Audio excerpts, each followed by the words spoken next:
দেখো, full body স্কিনকে care করতে গেলে ট্যানও ক্লিয়ার করতে হবে আর পলিশও করতে হবে। দেখো, গরম তো পড়েই গেছে, আর রোজ আমাদের প্রতিদিন কাজের জন্য বাইরেও বেরোতে হবে, স্কুল কলেজ সবই রয়েছে। তো তার জন্য কিন্তু আমাদের ফুল বডি স্কিনে ট্যানও পড়ে যাবে।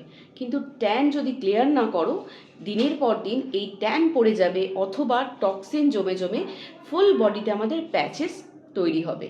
আর সেটা নিয়ে তোমরা কিন্তু তখন অনেক দুশ্চিন্তা করবে। তাই ফুল বডি স্কিনকে ডিট্যানও করো, পলিশও করো। কিভাবে দেখে নাও। প্রথমে ডিট্যান করবে দি কুইনের এই পিচ আর অ্যাপ্রিকটের স্ক্রাবার দিয়ে।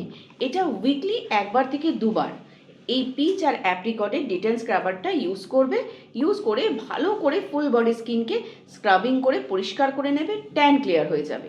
আর তারপরে পলিশ করার জন্য এই কফি আর ওটস মিলের বডি পলিশারটা ব্যবহার করবে।